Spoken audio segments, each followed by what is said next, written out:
Estimados colegas y amigos, muy buenas tardes. Nuevamente, un programa más de las obras viales y el arbitraje desde Radio, Televisión por Internet del Consejo Departamental de Lima del Colegio de Ingenieros del Perú. Actualmente estamos viviendo, como todos conocemos, momentos bastante difíciles los peruanos, debido pues a este famoso niño costero que está destruyendo nuestras carreteras, las viviendas, los puentes, etcétera, etcétera. ¿Esto a qué conlleva, estimados amigos, colegas? A que va a tener que hacerse una reconstrucción muy importante en el Perú y por lo tanto la técnica, digamos, de la ingeniería tiene que mostrarse con mayor profundidad y como corresponde.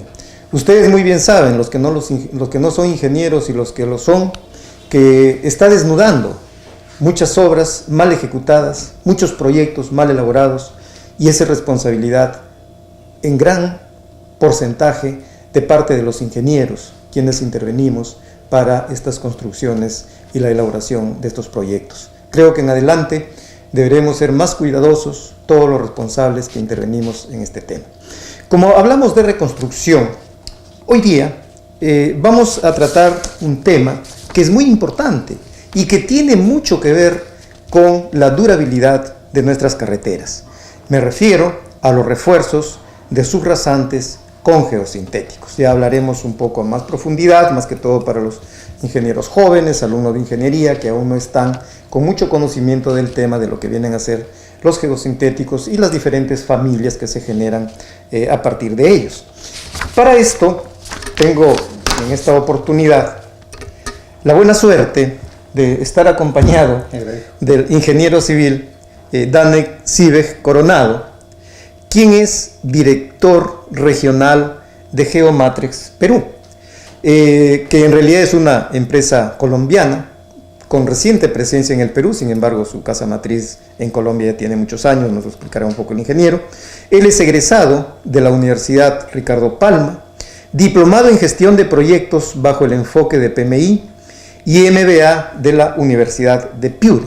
Tiene pues más de 10 años de experiencia en la utilización, el diseño, ¿no es cierto?, de lo que vienen a ser los geosintéticos.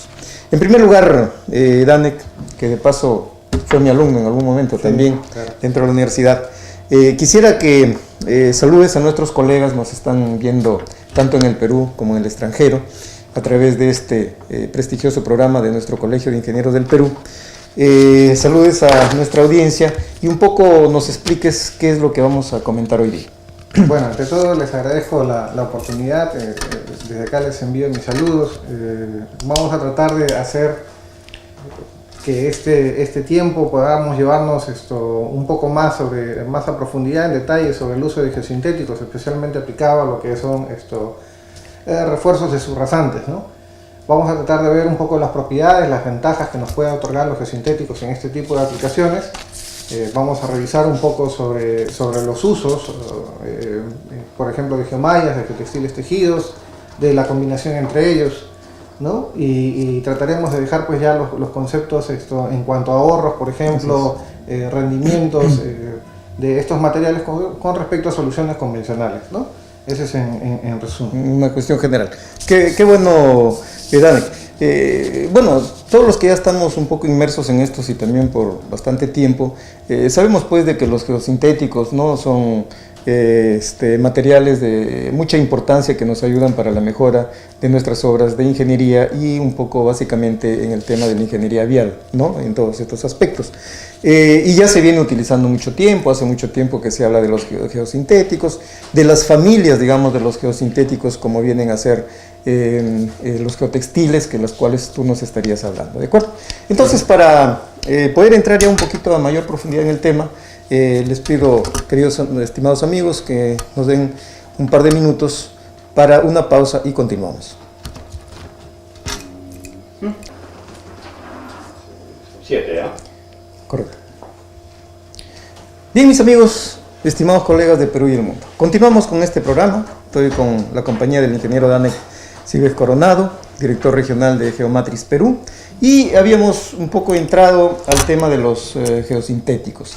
Entonces, como les comentaba, esto pues ya viene de muchos años atrás, ¿no es cierto?, la utilización de los, dentro de las familias de los geosintéticos, los famosos pues geotextiles, ¿no? Y básicamente entiendo que hoy día nos vas a hablar de dos tipos de estos materiales, que son los geotextiles tejidos y las geomallas.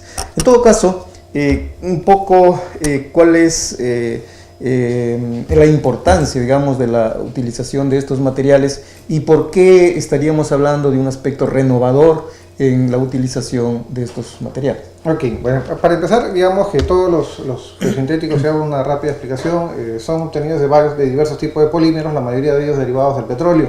Ajá. Entonces, en su conformación nosotros podemos trabajar, por ejemplo, polímeros como el polietileno, el poliéster, el polipropileno, está el PVA y por ejemplo tenemos otros materiales como la aramida, cada uno con distintas propiedades. Así es.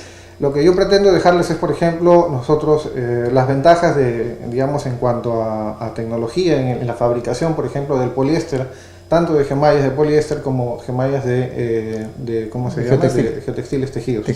¿No? Para empezar, los geotextiles, tanto como las gemallas, tienen diferentes tipos de fabricación. Hay lo que es cinta plana y hay lo que es... un poco la diferencia que empezamos a notar es la utilización del poliéster en la fabricación de estos materiales. Perfecto. Digamos, nosotros Geomatrix proviene del Grupo Lafayette, es una empresa que tiene más de 75 años en el mercado, dedicado justamente a trabajar con tema de poliéster. Ajá, yeah. Entonces, ellos tienen una integración vertical que va desde la hilatura, desde la fabricación. Entonces, nosotros tenemos ya prácticamente todo el recorrido del poliéster hecho, valores por CRIP, reducciones por CRIP, que son una de las propiedades de estos materiales, claro, que es la deformación a largo plazo. Tenemos, por ejemplo, acá yo les voy a mostrar los valores de factores de reducción, por ejemplo, por CRIP de poliéster. Nosotros tenemos de 1.5 a 2.5, mientras que en el polipropileno o en el polietileno de alta densidad, nosotros vemos que tiene factores de reducción de 4 o de 2.6 a 5, ¿no? Ajá. Entonces, cuando nosotros trabajamos, por ejemplo, con diferentes tipos de materiales, el poliéster tiene factores de reducción menores, lo cual permite tener una mejor resistencia de diseño. Yeah, ahora, en la fabricación de los geosintéticos, nosotros trabajamos mucho lo que es la cinta plana y el inserción de trama o tricot, que nosotros le llamamos. Cuando hablamos de cinta plana, nosotros hablamos cuando los hilos se entrelazan entre sí. Cuando nosotros hablamos de lo que es inserción de trama, hablamos de dos hilos tejidos y hay un hilo que los amarra. ¿Por qué esta aclaración? Porque cuando nosotros trabajamos en situaciones de refuerzo donde necesitamos una rápida resistencia, cuando nosotros trabajamos ¿Puedes mostrar a la cámara? Cuando nosotros trabajamos inserción de trama, cuando tenemos los hilos y tenemos el tema de la costura, cuando inmediatamente se genera una tensión, como el hilo ya está estirado, rápidamente entra en tensión. Entonces hay una mejor, respuesta ante las deformaciones, distribución de esfuerzos y posteriormente a control de asentamientos, ¿no? Entonces cuando nosotros trabajamos un pavimento, lo que estamos buscando es justamente eso, ¿no? Confinamiento lateral, mejor respuesta ante lo que es capacidad de soporte y lo que es control de asentamientos. O sea, básicamente, en conclusión, lo que es mejora de la capacidad portante del suelo, porque esto mayormente trabaja a nivel de subrasante, ¿no es cierto? Así es. O sea, cómo podemos mejorar subrasantes cuyos suelos son de muy baja calidad y, lógicamente, controlando también los asentamientos. O sea, que básicamente creo en esas dos cuestiones se resume esta utilización, ¿no? Así es, así es. Dime una cosita, como ustedes son, digamos, están introduciendo el producto en Perú, ¿qué experiencia tienen ya en Colombia y en todo caso qué resultados están obteniendo? En realidad tenemos una gran experiencia. En Colombia se ha aplicado mucho el tema digamos, de geotextiles tejidos, tanto como refuerzo, como estabilización de pavimentos, ¿no? En Colombia hay mucho lo que le llaman las zonas francas. A las afueras de las ciudades hay zonas de muy baja capacidad portante. Y debido a la cantidad de tráfico, aglomeración que hay en la misma ciudad, casi todo lo que son industrias, tráfico pesado, carga pesada, se ha ido a las afueras. Entonces, estos suelos, al ser de muy baja capacidad portante, necesitaban de un tipo de refuerzo, si no los mejoramientos implicaban grandes cambios. Claro, de material, digamos, a veces nuevo material que hay que traerlo de otro lugar, y eso es muy costoso. Y definitivamente este tema de estabilizaciones o este tema de refuerzos han logrado, por ejemplo, para CBR que estén en el orden de 3% a 4%, que son malos, digamos. Que son suelos malos, el tema de estabilización y separación. Experiencias, por ejemplo, acá les voy a mostrar varias, por ejemplo, sobre suelos contaminados, ¿no? La aplicación justamente de geotextiles, ¿no?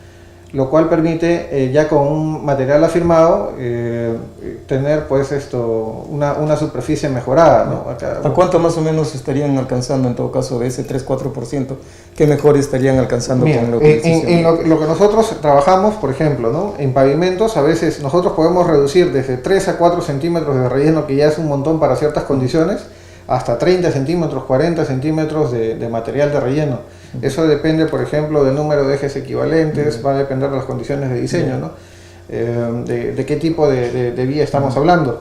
Pero definitivamente ya tener un ahorro no sé, pues de 30 centímetros digamos, de material de base, al precio que implica un material de base, nos sale realmente súper económico una carretera, ¿no?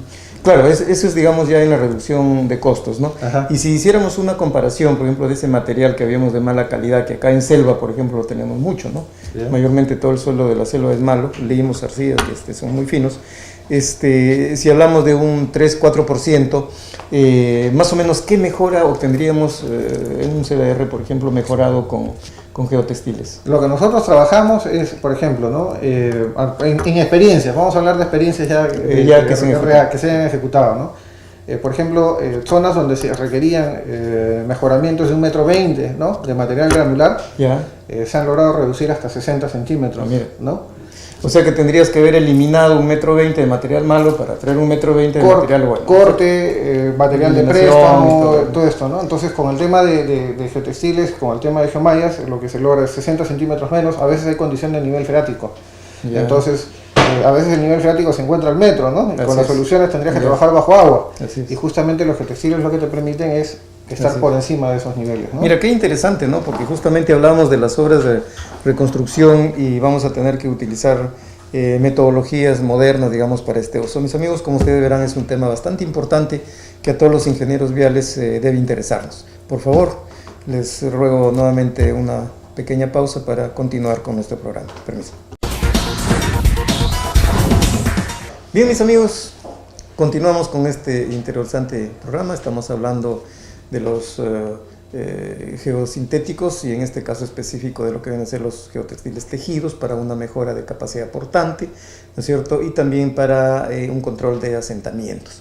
Seguimos conversando con el ingeniero Danek Silva, quien tiene más de 10 años de experiencia en geosintéticos y por lo tanto nos ayuda mucho para un mejor conocimiento de ello.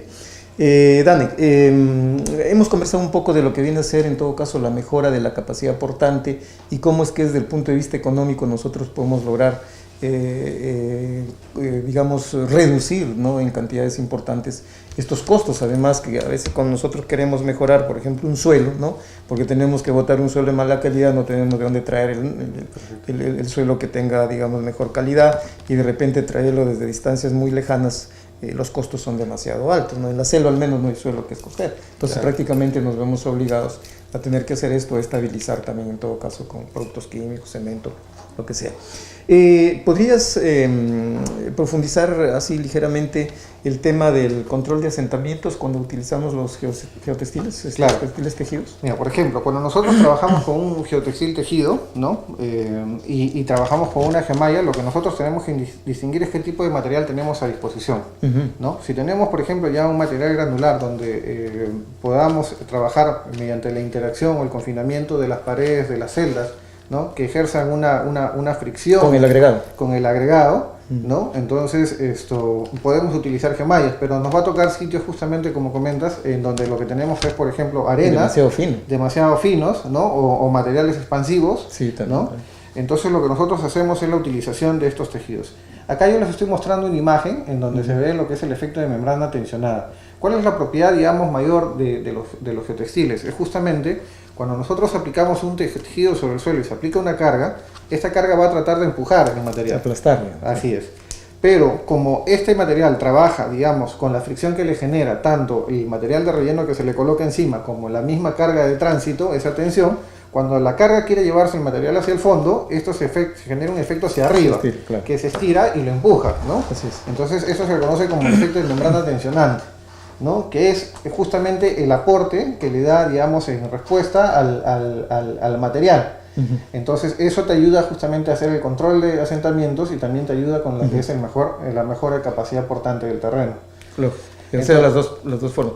Y una tercera forma, ¿no? Que evita la contaminación también. Definitivamente, entre ¿no? materiales. Eso digamos que es importantísimo y nosotros tenemos que rescatar es de que, digamos, cuando nosotros tenemos un material granular o un tipo de material, digamos, que nosotros queremos mejorar sobre un nivel de subrasante, si no tuviésemos estos materiales, digamos, dependiendo del material que tengamos, tanto los geotextiles como las geomallas, lo que estaríamos haciendo es, primero, no se puede en obra cuantificar el material porque hay una migración, ¿no? Hay una contaminación también entre las capas de mejoramiento. Lo segundo es justamente que logramos tener una separación, ¿no? En el nivel entre la subrasante y el material mejorado, que nos permite generar no solamente este efecto de separación, sino también de refuerzo, ¿no? Debido a que cuando ya se mezcla tanto el material mejorado con el geotextil, ya comparten deformaciones, comparten deformaciones, esfuerzos. Y asumen esfuerzos. Y asumen esfuerzos internamente. Y al tener alto módulo en los materiales geotextiles, tanto como el geotextil tejido como la gemalla, le generan un aporte a favor. Entonces la ventaja de utilizar estos tejidos de Geomatrix es justamente eso, ¿no? La capacidad de poder, disipar mejor los esfuerzos, distribuir mejor los esfuerzos, controlar los asentamientos, generar el confinamiento lateral, mejorar la capacidad de carga para justamente conseguir esa reducción en materiales, ¿no? Si no tendríamos que estar haciendo pues rellenos o mejoramientos más costoso tremendos, ¿no? El otro tema es que cuando hay ascenso y descenso del nivel freático, no solamente tiene la permeabilidad del material, sino también tiene transmisibilidad, la capacidad de viajar a través del plano.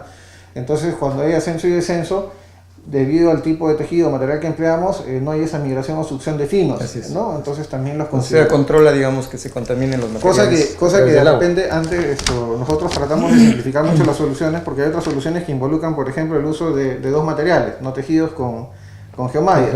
Pero la idea es justamente, que saldría más costoso también, porque claro, habría que utilizar dos tipos de materiales. Es mejor hacer más eficiente el uso cuando se tiene materiales finos y utilizar un solo material, ¿no? Entonces, el tema textil, mucho hay que conocer, en este caso, la ingeniería. Son hilos industriales de alta resistencia con capacidad de brindar muchas ventajas en la ingeniería, ¿no? Claro, ahora en el tema de geotextiles hablamos básicamente más de subrasante, ¿no? Por todo lo que estamos hablando de capacidad portante. Pero también se puede aplicar a carpetas. Pero también se puede aplicar a carpetas, que ya sería para un tema de fisuramiento en todo caso. Así es, control de grietas. Control de grietas, control de fisuramiento. ¿De acuerdo? Sí, me parece excelente. Bueno, ese temita de control de grietas de repente lo dejaríamos para otra oportunidad. Perfecto. Porque lamentablemente siempre andamos escasos de tiempo. Y en todo caso, la geomalla, ¿qué otras aplicaciones le dan? No solamente a nivel de subrasante, sino más bien... ahí tenías un corte de un pavimento, de repente, para explicar de una forma rapidita cómo es que está conformado un pavimento, básicamente para de repente los estudiantes de ingeniería de los primeros ciclos que nos están viendo, ¿no? Donde se podrá apreciar que un pavimento está conformado por un paquete estructural, o sea que tiene una subrasante, que es de la que en este momento estamos hablando, ¿no? Y que ahí la tenemos justamente en pantalla, vemos ahí en la parte inferior, ¿no? Donde dice separación y estabilización de refuerzo. Justamente esa parte inferior de la subrasante es la que debemos mejorar cuando tenemos, digamos, suelos de mala calidad, y ahí es donde intervienen, ¿no? Específicamente los geotextiles, ¿de acuerdo? Para tratar, digamos, de una mejora tanto en capacidad portante como también en control de asentamientos. Luego tenemos una subbase, que ya también es un material granular, lógicamente de mejor calidad, clasificado, y la base granular de igual manera. Entonces entiendo que, y por eso un poco pedía que nos coloquen este corte, ¿cómo utilizarías ahí por ejemplo, las geomallas? Ya, ¿ver? Acá, por ejemplo, a nivel de subrasante se coloca justamente el geotextil tejido, ¿no? Claro, y el tejido, sí. Para evitar primero esta migración de finos, que era contaminación. Esta contaminación y migración, que era lo que veíamos acá justamente, ¿no? Y la otra aplicación, por ejemplo, que se podría trabajar es justamente en carpeta de rodadura, ¿no? Para lo que es el tema de reflexión de grietas, ¿no? Reflexión de grietas. Claro, acá este es un tema importante. Antes se utilizaban mucho los no tejidos, lo cual era un mal uso del sistema. Si bien es cierto, aportaba reflexión de grietas, generaba planos de falla y normalmente cuando tenías pendientes, como es un no tejido, generaba como una especie de corte. Cuando el carro frenaba, se llevaba la malla. Y eso era porque no había la interacción entre los suelos, tanto de la carpeta como la baja. Hay una pequeñísima explicación. ¿Por qué estamos hablando de reflexión de grietas o asentamientos? Porque justamente esa llanta del vehículo que estamos viendo genera esfuerzos tanto tensionales como compresionales. Entonces los tensionales, que son los horizontales, son los que finalmente llegan a la parte inferior de la carpeta, la parte negrita que estamos viendo ahí, y es donde se genera, digamos, por tensión, la fisura. Entonces ahí es donde trabaja pues el geotextil, evitando, digamos, de que esa fisura pueda trasladarse, yo diría, de una forma muy rápida a la parte superior, porque de todas maneras cualquier material que utilicemos nunca, digamos, evita de todas maneras la aparición de fisura, lo que hace es retardarla, ¿no? Y el esfuerzo compresional o vertical, que es el que hunde el pavimento. Entonces ahí nos ayudaría un poco la geomalla. Sí, definitivamente. Como mostramos en esta, vamos a buscar, acá está. Primero lo que es la generación de por sí del esfuerzo, ¿no? De que te produce que estamos viendo los superficies de falla, ¿no? Y cuando nosotros colocamos la geomalla, lo que hacemos es justamente cortar estas posibles superficies de falla, distribuyendo mejor los esfuerzos, ¿no? Que era lo que veníamos matar, digamos, esfuerzos. Sí. Claro, pero principalmente también nos contribuye a tener este efecto tensional, ¿no? Que decíamos que era que cuando el suelo trataba de desplazarse hacia abajo, siempre va a haber una tensión que va a tratar de mantener el material, ¿no? Entonces ahí es donde se controla. Esas es, digamos, las aplicaciones de los geosintéticos, ¿no? En general. Bien, Dani, yo creo que habíamos hecho, a pesar del poco tiempo, una explicación tanto sencilla como también importante para todos nuestros colegas que nos han podido ver hoy día. ¿Qué recomendación final darías? Todo esto está atrás de una ingeniería, ¿no? Nosotros trabajamos, por ejemplo, desde un comparativo de un diseño convencional, de un refuerzo, por ejemplo, bajo la metodología ASTO, que es la que nosotros aplicamos, pero también aplicamos a Hirō Norai, ¿no? Para lo que es conseguir ese aporte sobre el módulo dinámico de los materiales. Entonces lo que quiero decir es que atrás de todo esto, Geomatrix también tiene el tema del diseño bien concebido, ¿no? Y no es una aplicación mal azar. Atrás de los geosintéticos hay mucha ingeniería, tanto desde las resistencias de diseño, ¿no? Los factores de reducción por creep, por durabilidad, por daños de instalación, que nos deben entregar un tipo de material durable en el tiempo. Saber distinguir entre si una estructura es permanente, si una estructura es temporal, ¿no? Lo cual es importante porque va a variar mucho el costo y el tipo de ingeniería para desarrollar este producto, ¿no? Y las metodologías de diseño que espero tengamos la oportunidad de ir profundizando un poco más, ¿no? Sí, yo creo que sí. De paso te invito para que podamos tener una nueva conversación, porque es muy, muy interesante para poder aplicarlo en el Perú, ¿no? Y yo te agradezco, Danex, haciendo extensivo agradecimiento a todos nuestros amigos, nuestros colegas, estudiantes que nos están viendo, y que los invito a sintonizarnos permanentemente, ya que esta conversación queda grabada por mucho tiempo dentro, digamos, de nuestra página web, ¿no? Y por lo tanto va a estar a disposición para que todos puedan ver esto. Cualquier información, en todo caso, ahí aparecen también la posibilidad de que ustedes hagan comentarios. Directamente el ingeniero Daniel Cibe les estará respondiendo, digamos, a sus consultas. Bueno, mis amigos, les agradezco. Nos estaremos viendo en una próxima oportunidad. Hasta pronto. Gracias.